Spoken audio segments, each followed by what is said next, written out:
নমস্কাৰ। আমি চৰকাৰলৈ বহুত দিনৰ আগৰ পৰাই দাবী কৰি আছোঁ, কিন্তু কোনো ফল নধৰাত আজি আমি 48 ঘণ্টা অনশন ল'বলৈ বাধ্য হৈছোঁ। যি গতিকে এগ্ৰিগেটৰসমূহে 30-ৰ পৰা 40% কাটি লৈ যায়। আমাৰ খাটিখোৱা চালকৰ লগত 1 টকাও নাথাকে। গাড়ী আমাৰ, পেট্ৰল আমাৰ, সকলো খৰচ আমাৰ। আৰু ন' পাৰ্কিং, চেট বিল, হাবি জাবি যিমান আছে, ফাইনৰ ব্যৱস্থাটো আছেই। তাৰপিছত চৰকাৰে যিটো এগ্ৰিগেটৰ গাইড অনুসৰি 2080 ল'ব লাগে, সেইটো গুৰু গোসাঁই নামানি কোম্পানীবিলাকে কাটি আছে। আৰু আমাৰ অসম চৰকাৰ পৰিবহণ বিভাগটো একো নকৰাৰ ফলত আমি আজি বাধ্যত পৰি আমি ইয়াতে যাক মানে অনশন বুলি কয়, ধৰ্মঘট 48 ঘণ্টা আমি ল'বলৈ বাধ্য হৈছোঁ। আৰু আমি অনুৰোধ ৰাখিম অসম চৰকাৰক যাতে আমাৰ প্ৰতি দৃষ্টিগোচৰ কৰে, যাতে আমাৰ সমস্যাটো সমাধান কৰে। এই ধৰ্মঘট অনুসৰণ যে পালন কৰিছে, ইয়াৰ ফলত আপোনালোকে কিবা ফল লাভ কৰিব বুলি ভাবিছেনে চৰকাৰৰ ফালৰ পৰা? চাওক, যদি 48 ঘণ্টা নাখাই নবৈ থকাৰ পিছতো অসম চৰকাৰৰ দৃষ্টিগোচৰ কৰাব নোৱাৰোঁ, তেতিয়াহ'লে এই সংগ্ৰামখন আমাৰ ধাৰাবাহিক হ'ব। আমি ইয়াতে প্ৰাণত্যাগ দিয়াৰ এটা সিদ্ধান্ত গ্ৰহণ কৰিছোঁ। হয়, এই মুহূৰ্তত লাচিত খানাৰ এগৰাকী লোকৰ পৰা তেওঁৰ মন্তব্য জানিব। এয়াৰপৰ্টত পাৰ্কিঙত পইচা দিবলগীয়া হয়, তেওঁলোকৰ ফাইন হিচাপে আপোনাৰ হাজাৰ হাজাৰ টকা কাটে। গতিকে দেখিছোঁ সকলো ফালৰ পৰা ৰাষ্ট্ৰীয় পৰ্যায়ত আপোনাৰ এওঁলোকৰ যিবিলাক এপছ হয় বা কোম্পানীবিলাকে বেয়াকৈ এওঁলোকক মানে আগ্ৰাসন চলাইছে, আৰু অসম চৰকাৰে বিভিন্ন ধৰণৰ এওঁলোকৰ ওপৰত আইন জাপি দিছে। গতিকে এই যিখিনি মানুহ, হাজাৰ হাজাৰ যিখিনি মানুহে দিনটো যদি ঘূৰি তেওঁলোকে তেল ভৰাই পিনে যদি ঘৰলৈ 1 কেজি চাউল নিবলৈ হাতত পইচা নাথাকে, তেতিয়াহ'লে এই মানুহখিনি জীয়াই থকাতকৈ মৰি থকাই ঠিক আছে। গতিকে অসম চৰকাৰক এটা কথা ক'ব বিচাৰিছোঁ, ইমান টেকন'লজি হাই সময়ত অসম চৰকাৰে কয় বোলে আজি হেনো বোলে আজি ডেটত বোলে ইণ্ডিয়া কি কয় টেকন'লজি তেওঁলোকে টপ আকাশ চুইছে, টপ 10খন কাণ্ট্ৰিৰ ভিতৰত তেওঁলোকে ৰিজাৰ্ভলৈ যায়। গতিকে অসম চৰকাৰৰ মাননীয় মুখ্যমন্ত্ৰী ডাঙৰীয়াক এটা টেকন'লজি আমি উলিয়াই দিবৰ কাৰণে কৈছোঁ, যিটো টেকন'লজিৰ যোগেদি অসমতে ইয়াৰ সকলোবিলাক ৰেভিনিউ থাকিব, অসমতে ইয়াৰ অসমৰ মানুহে তাৰ সকলোবিলাক সুবিধা আৰু আদায় পাব। সেইটো কৰি দেখাওকচোন। আৰু বিশেষকৈ মই গুৱাহাটীৰ আপোনাৰ হিমাংশু দাস আৰু গৌতম দাস ডাঙৰীয়াক দুইজনকে মই ইয়াৰ পৰা এটা কথা অৱগত কৰিব বিচাৰিছোঁ যে আপোনালোক দুজন মুখ্যমন্ত্ৰী তেনেই ঘনিষ্ঠ এজন ব্যক্তি, পৰিবহণ মন্ত্ৰী তেনেই ঘনিষ্ঠ এজন ব্যক্তি, আপোনালোকে এই থলুৱা মানুহখিনিৰ কাৰণে কি ভাবিব পৰা নাই? অসম চৰকাৰক এটা অনুৰোধ যে এই যিখিনি ব্যক্তিয়ে বিগত দিনত আপুনি 3 বছৰ আগত যদি চাই তেওঁলোকৰ প্ৰত্যেকজনে ইনকাম মাহিলী কমকৈও 30,000 বা 50,000 টকা আছিলে। এতিয়া বৰ্তমান সময়ত মই যোৱাকালি যোগাযোগ কৰিছোঁ, দুজনে কৈছে তেওঁলোক দুদিন গাড়ী চলাই পেলাই ইনকাম হৈছে অকল তেওঁলোকৰ 400 টকা। গতিকে গুৱাহাটীৰ নিচিনা জেগাত প্ৰায়বিলাক মানুহে ইয়াত ভাড়া কৰি আছে, প্ৰায়বিলাক মানুহে তেওঁলোকে চাউলৰ পৰা কেৰাচিন তেললৈকে কিনিব লাগে। গতিকে এই সময়ত যদি থলুৱা মানুহৰ কাৰণে যদি অসম চৰকাৰখনে এবাৰ নাভাবে, তেন্তে এখন চৰকাৰ থকাতকৈ নথকাই ভাল। কলা পতাকা যে প্ৰদৰ্শন কৰিছে, এইটো হ'ল চৰকাৰ সকলোকে লজ্জাজনক এটা বিষয় হৈছে। আজি চৰকাৰে লাজ পাব লাগে যে কেব চালকে আজি দিনটো হাজিৰা কৰি গাড়ী এখন চলাই ঘৰলৈ কিবা এটা নিম বুলি আশা পুহি ৰখা কেব চালকে আজি কলা পতাকা আজি প্ৰদৰ্শন কৰিবলগীয়া হৈছে। ইয়াত কিবা দুখৰ কথা থাকে নেকি? ইয়াত বিজেপি মানুহ আছে, ইয়াত কংগ্ৰেছী মানুহ আছে, ইয়াত সকলো আপোনাৰ পলিটিকেল পাৰ্টিৰ মানুহ আছে, সকলোৱে একত্ৰিত হৈ পেটটোৰ কাৰণে, পৰিয়ালটোৰ কাৰণে আজি কলা পতাকা প্ৰদৰ্শন কৰিবলগীয়া হৈছে। 48 ঘণ্টা একো নোখোৱাকৈ ইয়াত বহিবলৈ যে সিদ্ধান্ত লৈছে, ইয়াতকৈ লজ্জাজনক বিষয় একো হ'ব নাই মাননীয় মুখ্যমন্ত্ৰী ডাঙৰীয়া। নমস্কাৰ ক্ষত্ৰিতসকল।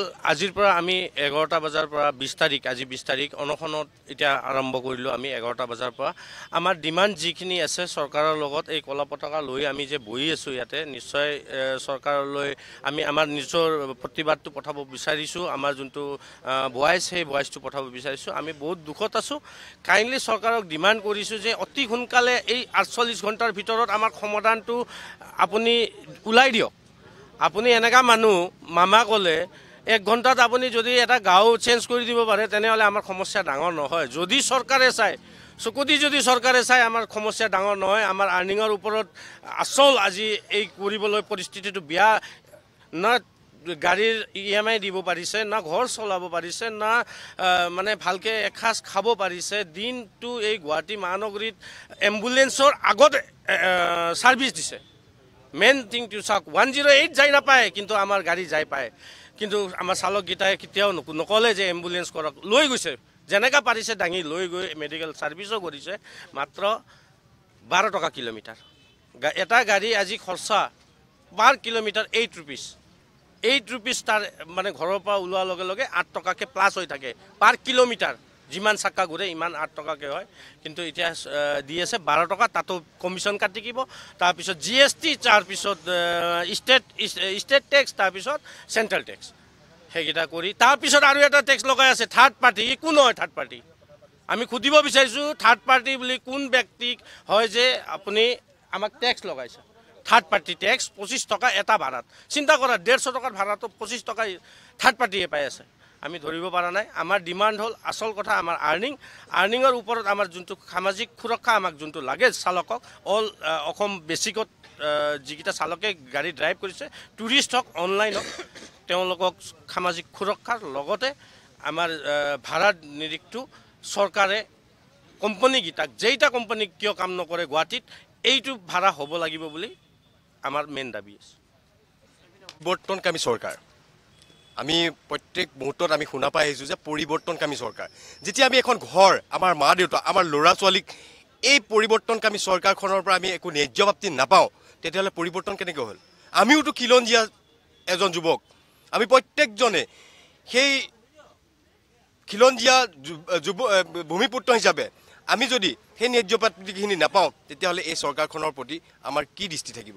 গতিকে চৰকাৰক এইটোৱে অনুৰোধ জনাইছোঁ যাতে এই আমি খিলঞ্জীয়া চালকসকলক ন্যায্য ব্যৱস্থা কৰি দিয়ে আমাৰ অধিকাৰসমূহ দিয়ে তাকে চৰকাৰৰ ওচৰত নিবেদন জনালোঁ আৰু সদ্যহতে কথা হ'ল কি আমাৰ কালি CM ছাৰে নিজেই কৈছে 3 চকীয়া পৰা ধৰি লওক 2 চকীয়া বাহনৰ ক্ষেত্ৰত বহুকেইটা গুৰুত্বপূৰ্ণ ভেৰি উলিয়াইছে গতিকে এই 4 চকীয়া ক্ষেত্ৰত কিয় নুলিয়ালে 4 চকীয়া ক্ষেত্ৰত এই চালকসকল তেখেতলোকৰ অসমৰ বা ইণ্ডিয়াৰ ভোটাৰ নহয় জানো তেখেতলোকে প্ৰাপ্য অধিকাৰৰ পৰা কিয় বঞ্চিত হ'ব লাগে আমি ভাবিছিলোঁ মুখ্যমন্ত্ৰী ডাঙৰীয়াই সঁচাকৈ আমাকো চকু মেলি চাব নেকি কিন্তু কালি যিটো দেখিলোঁ সেইটো কিন্তু 3 চকীয়া আৰু 2 চকীয়াৰ বাবেহে প্ৰযোজ্য কৰি দিলে মতে সকলো মিডিয়া চেনেলকে নমস্কাৰ জনাইছোঁ ধন্যবাদ জনাইছোঁ আপোনালোকে যে আহিছে আমাৰ এই পৰিস্থিতিৰ বুজ ল'বলৈ অশেষ ধন্যবাদ এতিয়া কথাটোলৈ আহোঁ আজি কেব চালকৰ এনেকুৱা অৱস্থা হৈছে দিনটো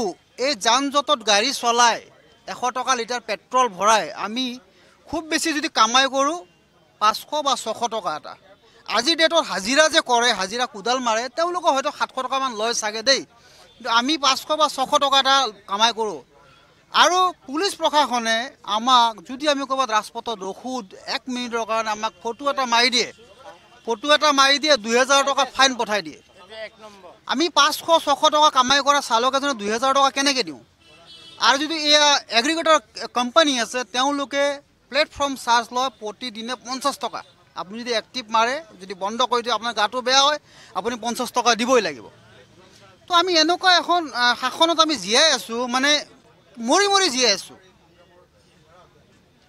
আমাৰ প্ৰধানমন্ত্ৰী মহোদয় এটা কথা কয় যে বেটি বচাও বেটি পঢ়াও মানে জীয়ৰী বচাওক জীয়ৰী পঢ়াওক তো জীয়ৰী পঢ়াবলৈ জীয়ৰী বচাব হ'লে আগতে পিতৃটো জীয়াই থাকিব লাগিব আমি যদি পিতৃয়ে যদি জীয়াই নাথাকোঁ জীয়ৰী কেনেকৈ বচাম কেনেকৈ পঢ়াম আজি আমাৰ চালক প্ৰতিদিনে এই মানসিক অত্যাচাৰ শাৰীৰিক অসুস্থতাৰ কাৰণে ৰাজপথতে মৰি গৈ আছে আপোনালোকে হয়তো নিউজত পাইছেও আমাৰ চালক ৰাস্তাতে হাৰ্ট এটেক হৈ মৰি গৈছে কিছুমান চালকে ফাঁচি লগাই মৰিছে তে আমাৰ দিনবোৰ ভাল হওক বুলি বৰ হেঁপাহেৰে আমি বিজেপি চৰকাৰখনক আমি আনিছিলোঁ অসমত সৰ্বানন্দ সোণোৱাল চৰকাৰখনক আমি অসমত আনিছিলোঁ বৰ হেঁপাহেৰে দিনবোৰ ভাল হ'ব আমি অসমীয়া চালকখিনি বা অসমীয়া মানুহখিনি অলপ মূৰ দাঙি জীয়াই থাকিব পাৰিম কিন্তু সেয়া নহ'ল সেয়ে হেমন্ত বিশ্ব শৰ্মা ডাঙৰীয়া চৰকাৰক মই অনুৰোধ কৰিম আমাৰ পিনে অকণমান চাওক আমি অসমীয়া ল'ৰা ইয়াৰে ভূমিপুত্ৰ হয় আমি কোনো বাহিৰৰ পৰা অহা নাই ধন্যবাদ যিকোনো খবৰৰ বাবে যোগাযোগ কৰক 7099017330 অথবা 7099017390 নম্বৰত